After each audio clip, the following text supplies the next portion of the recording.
I started working on this video as a result of a couple of different people leaving comments asking the same question, and it kind of got me thinking about why I make videos in the first place. You know, it's to help people, obviously. I like this game. I want other people to like this game as much as I do, and in order to do that and have fun playing it, people need to know how to make currency so they can craft better gear, upgrade their characters, and experience all the fun that this game has to offer. So my goal here is to just kind of give some guidance on making currency, especially early on at League start. I'm specifically not nailing down a single League mechanic here because not every mechanic will work for every build. For example, Toxic Rain is kind of bad at Legion, and not everybody's going to like everything, even if they are good at it, either. So I want to give a batch of options here, kind of along a sliding scale, from zero currency at all, dead broke, no investment, to sort of low investment, all the way up to kind of medium investment. I think super high juice is maybe outside the purview of this. You know, it's still the first week of the league, so not everybody has hundreds of divine sitting around to juice their maps to insanity, or a character that could do a super juice map either. So anyway, kind of zero to medium juice here is the goal. I also think that giving a batch of options is just a good idea because maybe something is actually so good that it becomes super popular and now it's super expensive and then it circles back around to actually being bad and unprofitable. So with all of this being said, I am still Daryl, and in this video I'm going to answer the question, what are the best farm strats at League start? So let's get into it, but first, don't forget to like and subscribe. And I will give one more sort of disclaimer here to just say that this is all my opinion. That shouldn't need to be said, but you know, it's the internet, and just to say it out loud, you can disagree with me, that is fine. Maybe you have a better idea or a strategy that I haven't figured out, and if so, that's cool. Share it with the class. This will also be somewhat of a roundup with a lot of links in the description to other more detailed guides on League mechanics if you want a further explanation on some of the more complex League mechanics that are in this game. So I think the first one that I would recommend, really my favorite, my go-to whenever it's the start of a league, zero currency, dead broke, is Expedition. It is a complete League mechanic. It gives currency farming, it gives gear crafting through ROG, you can do it as an Alch Go strategy with zero investment at all, or you can invest really heavily into it and scale it all the way up and juice it very hard. It's good with no investment, it's good with super high investment, it's good with medium and low investment. It's just a great all-around mechanic. There are also logbooks that give you the ability to have sort of a meta kind of gameplay outside of mapping gameplay, and logbooks can be a great farm strat both in terms of running them yourself or farming them up and selling them off to other people. You can even combine this with, say, Bestiary, depending on the price of the logbook. If you get a really valuable one that has guaranteed Varana on it, you can go split that at the Bestiary menagerie with old Einhar, and now you have two of those to sell off and kind of doubling your profits there. We have put out a detailed video about Expedition recently, and if you want more details, you should definitely check that out. Now, essences are one of my second favorite ones, something that I kind of like to do after I've gotten my first two Void Stones. Now, essences are not a complete mechanic at all. In fact, they're very incomplete and kind of janky, but they generate tons of crafting currency that people really want right now. Basically what you do is you farm tier 6 maps. They don't have to have any amount of quantity on them. You can just not even roll them. They can be white, that's fine, and you spam run them as quickly as you can and kill as many essences as possible. Now, essences can vary in price, of course, but just to show off some of the more profitable, valuable ones here, Deafening Essences of Contempt are 8 chaos apiece, so it's very possible to go get multiple Deafening Essences of Contempt in a single map, along with tons of other essences, some of which may be more valuable, some of which may be less valuable, but it's very reasonable to walk out of a not really all that juicy essence map that was not very hard since it's tier 6 and not even rolled with 100 chaos worth of essences. Definitely a thing that I have done, and really is something that you can very easily do to kind of get things rolling. And also, with this currency exchange system as it is, it's pretty easy to liquidate your essences, a lot more than it has been in the past. I would say the floor on essence prices has moved up because of the incredible amount of liquidity that has been afforded by the currency exchange. Now, as somebody who has decided to take a little break from farming essences and wants to still use some to do some crafting, this has been bad for me. It's made things more expensive. But if you wanted to farm essences to sell them, that is good. It is definitely good for making more currency. Now, unlike Expedition, this is not a great Alch Go strategy. You really do want to use Essence Scarabs of Ascent to triple your earnings. Essence Scarabs of Ascent will make it so all your essences are 1 tier higher. That basically means triple value. And then what you probably want to do is use one of the other 2 main Essence Scarab setups to either go really, really big and try and maximize the profit per map, or maybe make things a little bit more efficient by just kind of running a bunch of regular Essence Scarabs along with that Essence Scarab of Ascent. I have also talked about Essence as a strategy in more depth in a recent video, one that we put out, I think, on the 2nd or 3rd day of League. And one of the most commonly asked questions from that video was, how do you sustain a map that you want to run? The best approach is to unsocket your Void Stones if needed, and then use a singular focus setup, and that is on the Atlas passive tree, this node right here, singular focus. Now, you don't have to just target one map, but this is definitely the most effective way to target a single map, is to lock in singular focus. So you take this, it makes it so your maps have 200% more chance to be your favored maps, and then non-favored maps don't drop. They drop as currency items instead, basic currency items, so wisdom scrolls. And then you will go to your favorite map tab, and you will take all but one of them and target whatever map it is that you want. So I want mesas, for example. I would target all mesas. And then with that last map, you target an adjacent map. So Dry Sea, for example. Then what you do here is, because adjacent maps have a much higher chance of dropping, especially if you take all the possible map drop nodes in the passive tree, which you can afford to do because Essence is very cheap in terms of passive point requirements.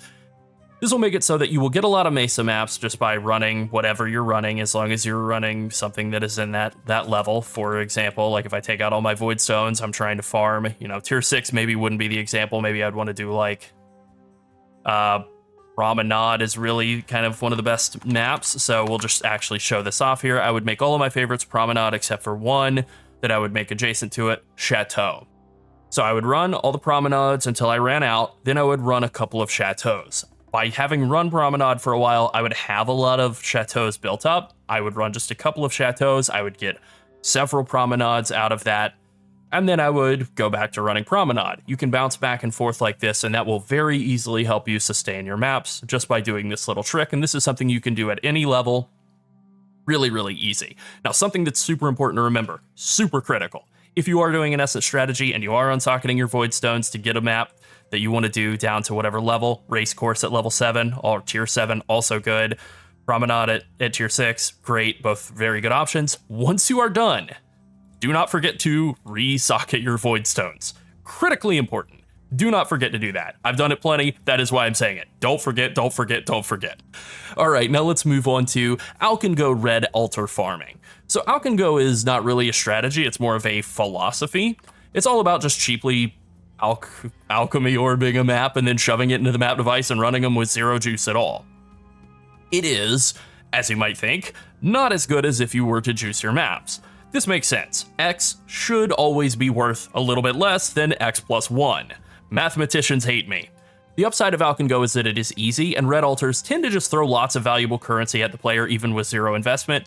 In the past, I usually will start out by doing blue altars because they are better for late game juicing and farming, and I just kind of like them more, especially as Toxic Rain. Blue altars are a lot more easy to do, but red altars are better early on in a league. They throw chaos, they throw regrets, they throw orbs of unmaking, they throw cartographer's chisels, they will throw random scarabs at you. There's lots and lots of value to be had from taking the minion bonuses from red altars. You can juice this even further by taking some of these nodes up here that give you increased pack size on all of your Searing Exarch monsters. Along with these down here, if you take all of these, you will get 20 here and another 20 here for a combined total of 40% increased pack size on all of your influence monsters, which then makes all of those red altar mods even stronger.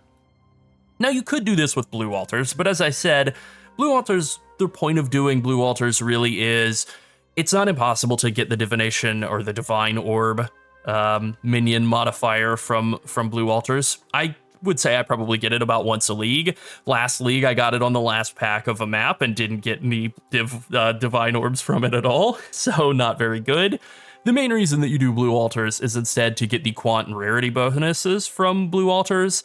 And, that is a player bonus, so it is a lot more dangerous. It's something that you'll kind of want a more established character in order to really leverage that value of that. Now, it can be good, again, long-term, higher end strategy, good.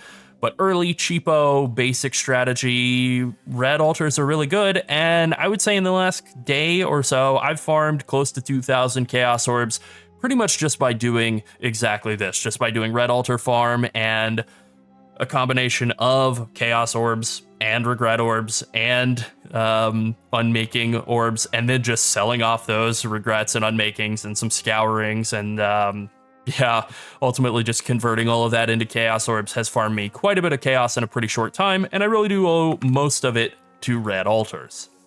Now, the thing about red altars is that they are super flexible in terms of your passive tree. Like, I'm not necessarily recommending that you have to do anything. You can combine red altars with pretty much any other strategy. You can do it with Blight, Beyond, Breach, Delirium, Legion. The choice is yours. Strongboxes are what I have been doing them along with, and strongboxes are a longtime favorite farm strategy of mine. I like to take every single one of the strongbox nodes, like literally every single one, including these small ones down here that give you an extra chance to get more packs of monsters on all of your strongboxes. This one up here that gives you more maps, duplicates maps from your strongboxes and gives you a chance of getting cartographers. Every single one of the nodes from strongboxes is actually pretty good. Strongboxes are very simple mechanically and pretty cheap to get set up on the passive tree. I mean, as you can see, this wheel here, this bit here, you're done, and you've taken literally every single point. Now, because of this, and because they like to throw tons of random currency at you, Strongbox Scarabs are pretty highly sought after. I think at the time I'm recording this, they're like 10 to 12 chaos each, and that does mean the cost of really juicing up a Strongbox strategy can be pretty expensive. But it will pay for itself over time, often very quickly. And a low-cost Alch Go approach can be okay, but the more you invest in strongboxes, the stronger those boxes will be. This is also a fantastic strategy for farming gold because it spawns tons of dudes. Strongboxes give you tons of guys, it gives you a lot of XP, gives you a lot of gold, gives you a lot of random shots at getting valuable stuff. I've gotten multiple raw divines from strongboxes in the last day, gotten lots of maps, gotten lots of good stuff to sell to other people, just like random rares, corrupted items, random corrupted 6 links from strongboxes can be useful even if you can't sell them to somebody else. You can at least get 20 fusings out of them, and early on in a league that can be pretty good too. Now, you'll note that in order to kind of maximize the number of monsters that are coming out of my strongboxes and that are just in my maps to be juiced with red altars, I am taking all of the map mod effect nodes around the tree, all of them, and I'm taking all the quant nodes are here in the middle as well. And that is deliberate, and that is kind of a big advantage that these strong boxes and some of these cheaper Atlas passive strategies afford you, is you can then juice just very passively by getting all the quant and all the map mod effect without really requiring any other investment into something like a mechanic like Blight or something, which I enjoy, can be very point hungry and then can cause you to not be able to pick up as much mob density because you don't have the points left over to get all this other stuff. Now, speaking of tons of dudes, Harbingers are another well-liked early game strategy, and like Strongboxes, they are something you can very, very easily fit into a lot of in-game Atlas trees. I have a combination Expedition Harbinger set up here that takes all of the Harbinger notables and then all of the Expedition notables that you would want and goes blue altars, and it's pretty solid, but as you can see, I am losing out on a little bit of map mod effect in order to get some Scarab stuff and some map drop chance, and maybe that would require a bit of a rework here in order to get a little bit more map mod effect, but it is what it is. Now, unlike Strongboxes, Harbinger Scarabs are not nearly as expensive. They can be expensive, but there is kind of one simple reason why they tend to be a little bit less expensive than Strongboxes usually. Harbingers are kind of slow. Harbingers aren't bad, they're definitely not bad. They're actually pretty efficient and rewarding over the span of time, and like Strongboxes, they will give you a lot of XP, but they will take time, and the reward from Harbingers tends to come all at once in the form of fracturing shards or whole fracturing orbs or mirror shards, rather than something that just steadily prints out chaos orbs every single map, and then occasionally will throw you a divine every handful of hours of running Strongboxes. That's not really going to happen nearly as much with Harbingers. Now, I really like to combine either Harbingers or Strongboxes with the next League mechanic, and as you can see here, I have done this with Strongboxes, and that mechanic would be Shrines. So let's talk about Shrines, aka Domination. I'm a huge fan of Domination, and in-game as well. Shrines are interesting because they don't really add a ton of currency on their own. Instead, they act as a force multiplier on top of whatever else you're already doing. Now, because of this is something I have seen from other content creators in the past to say that Shrines are terrible, that if you take Domination nodes, you're a fool, they add literally nothing, they're worthless, and this is wrong. They do add a few packs, which is fine, but the real value comes from Syncretism, this node right here. It gives you an extra shrine buff, and it gives you a lot of buff effect. The small node on the way to it also gives you more buff effect. Because of these two nodes, Shrines function like a poor man's Headhunter, or maybe a poor man's Mageblood.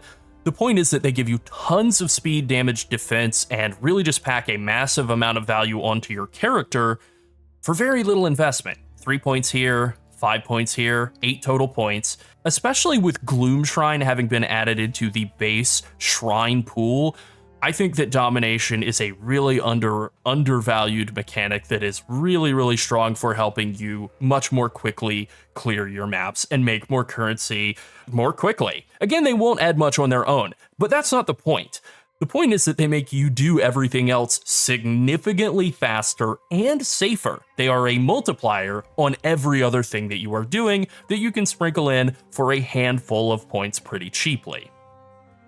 If you like them and you want to lean even harder into them, you can go in the covetous Shrine direction, come up here and take all that glitters, and lean in a little further. I like to do that, I just don't have 132 points yet, or I probably would be doing that right now. Alright, the next mechanic is Heist, and it is another really powerful mechanic on the first day of the league start, and it still holds a lot of value as you progress into the league. It creates lots of random currency, which is good as you're still progressing your character with like no investment or gear at all. But then it is also the source of a lot of valuable items like replica uniques, experimental weapons and jewelry, and enchanted armor bases. It's really good at absolutely zero investment early on, but it's also pretty good with high investment. It's a great mechanic all league long, and it is another one that we have created a guide for very recently, so check it out as well. Now I will give special mention to Betrayal, not only because we have once again made a recently updated guide about it, although that is also true, but because it gave me a Veiled Orb the day before I started writing this, and that made me pretty happy. Betrayal generates a lot of scarabs and a lot of high quality rare gear when you're still, like, basically just wearing campaign gear. Getting Veiled crafting patterns unlocked early on in a league is really important. Being able to come up to the crafting bench and scroll all the way down and see, like, you know, I'm only missing a couple of veiled patterns that I don't really care all that much about, that's a good feeling. Trying to emphasize getting all these veiled patterns, at least the ones that you really care about, early on, and pretty much finishing Betrayal before you have kind of really moved into end game and juicing is a good idea. It feels good, kind of an objective that you want to unlock before you have moved into full-on juicing. There is also the added bonus of occasionally getting big value rewards from killing Katarina, and her boss music is just so good. So I really like Betrayal. I think it's a solid mechanic, not the strongest in terms of pure currency, but a good well-rounded option for when you have no currency, no gear, and it gives you a little of everything. A little bit of currency and scarabs to get you started, little bit of good gear to get you off the ground as you're stepping out of the campaign, and then all of those useful crafting recipe unlocks. And then I think the next main mechanic that I've really been enjoying and I would highly recommend is Maven boss rushing. And I do have an Atlas passive tree pulled up for that as well. And I will have Atlas passive trees recommending some or all of these. Maybe some of them will be combined, but I'll have a collection of Atlas passive trees in the description. So Maven boss rushing is really simple and it's quite good. Doing this specifically with Guardian boss sets with Maven is what I recommend, not 10 ways. If you're doing 10 different regular Atlas maps and trying to balance that all out, that can actually be pretty janky and quite irritating. And then also 10 ways just aren't very profitable. So not really a big fan of those. I have talked about Maven sets a lot on this channel. It was literally the first video we ever made, and there's a reason for that. Running Maven sets is really, really good for making currency all league long. If you are decided, like, I'm going to lock in on doing Conqueror sets specifically, you probably want to take the points that would maximize all the increased pack size from Conquerors, and then the same would go if you wanted to do Synth sets. You would probably want to take the small passives to maximize all your pack size on that. But either way, what you're going for with a Maven bossing setup is you're taking destructive play. So you're getting anywhere from 2 to 4 map bosses whenever you kill the map boss, you know, the one that you're fighting, and then anywhere from 1 to 3 extras. And so then you want to take all of the things that count as a final map boss will drop stuff, because as this final line of destructive play says, modifiers to the final map boss in each map also apply to the summoned bosses. So Vivid Memories, you'll get a lot more synth maps. Remnants of the Past, you'll get Elder and Shaper Guardian maps. Conquered Conquerors, you'll get more Conqueror maps. Chittering Champions actually is a good node in that strategy because you get more Scarabs. I like to take Significant Troves as well just to get even more Scarabs. I kind of like to throw, I have been throwing in Anarchy, Rogue Exiles as the mechanic that I've been just kind of using to fill up my Atlas passive tree as well. You can just go for all map mod effect, that also is fine. But I've just been playing around with Anarchy and kind of doing a very basic Maven boss rushing strategy where I have a bunch of Rogue Exiles in the maps, and then you can use some of the new Titanic Scarabs, which are okay. There are a couple of options here. Titanic Scarab just gives you more toughness, damage, and rarity, and then quantity on the unique monsters. So that would be all of the Anarchy monsters, all the Rogue Exiles, and then all of the bosses, including all the ones that the Maven is summoning in. Or you can use Titanic Scarab of Treasures, which will give them 30% toughness and then 2 random rewards. So sometimes that'll be garbage, like a couple of Chance Orbs, and sometimes that might be a couple of Chaos, a couple of Scarabs, couple of Blight oils. You never know. It's RNG, right? But definitely something fun to just kind of sprinkle on there for a little bit of extra flavor. Now, of the possible Guardian sets, I think that Cirrus Guardian maps are generally the strongest option, but Synth maps are actually pretty decent right now because they drop a lot of Cortex maps. I've really gotten a lot of Cortex maps thrown at me. Maybe I got lucky, but I have farmed something like 10 or 12 Cortex maps this league, and I've sold most of them off. Other than the ones that I ran for my own personal Atlas progression, I sold the rest of them off, and that was pretty valuable. And then they also have super high mob density. The Synth maps have high mob density. The Conqueror maps have high mob density. The Shaper Guardian maps have pretty high mob density. And that means they slap you in the face with gold, which is also pretty good considering that gold is very valuable for the league mechanic. Now, doing Maven boss rushing does require a pretty strong character, since you will not only need to kill a Guardian boss with the Maven witnessing it, but you will then also need to kill several other bosses as well due to destructive play, so you kind of want to bear that in mind. But with that being said, the amount of juice that's required to really make this work is the map. I mean, that's it. You can do more on top of it if you want to, but the required amount of juice to just get this rocking is pretty low. Again, you can expand on top of it if you want to combine some like Titanic Scarabs or maybe some Cartography Scarabs or some of the Influencing Scarabs, like Influencing Scarab of Hordes, to give yourself 40% more pack size or increased pack size on all the Influence monster packs in there as well. Give yourself even more guys to kill. You can use the Conversion Scarabs to get more sustain on those Guardian maps. I'm a big fan of all of these. All possibilities that you can kind of fold in depending on how strong your character is, how much you like the strategy, and how much currency you're willing to spend. All right, and then finally I'm going to finish off with 3 footage not found recommendations, and those would be Harvest, Legion, and Blight. I've spent hundreds of hours farming all of them in the past, but I haven't really touched any of them yet this league, and I had kind of a big thing written up about why I hadn't touched them, but since I don't have any good footage or anything, and it's a little visually uninteresting, I'll just say that they're all good, and I particularly enjoy Blight. It's probably my favorite league mechanic, and definitely it was my favorite league ever. We have made several videos about Harvest last league. It's also great, and I will definitely play all 3 of these league mechanics later on in the league. I just haven't touched those yet. Legion is one of the 3 that I would say is maybe a little bit more, I don't know, I'm squirrely about it compared to those other 3. It's definitely good and rewarding, but it is dangerous, more so than either of those other 2, or really anything on this list other than maybe Maven boss rushing. So make sure that you are up to the task of defensively being able to deal with big legions if you commit to doing Legion. And so just to give kind of a ranking here before I wrap up, I think that Expedition is by far the best league mechanic to do when you're super broke. Just as a very, very cheap, no investment strategy, it's really, really strong. I think for kind of a medium strategy when you're just barely starting to be able to juice, I think essences really stand out as being really great. They are something you can expand into further, juice up super hard if you want, and really experience a lot of return. But even just on a low amount of juice, you can get a lot back from doing essences. And being able to liquidate that currency so quickly is really, really good. Then I think for more of a low, medium, even stretching up into the higher range of juicing, Red Altar Strongboxes really stand out. They're super lucrative, they throw tons of just raw currency at you, lots of scarabs and div cards, lots and lots of good, valuable stuff. It's all RNG, maybe you'll get a really valuable div card. I got a Fiend card yesterday, it's like 9 divines, pretty cool. And then also I got literally thousands of regret orbs doing Red Altar Strongbox juicing just over the course of a day, like 2,000 regret orbs. And you know what? I have no regrets, I sold them all for chaos. Okay, in conclusion, I am going to throw some sample passive trees into the description. Feel free to deviate from them as you like. One of the things that is so great about pathofexile is that you can ask 10 different streamers or YouTubers for a good Atlas passive tree and get 10 different answers, and none of them will be wrong or right. They're all just different approaches to the same question. How do you make currency? I think that's pretty cool. What an awesome game.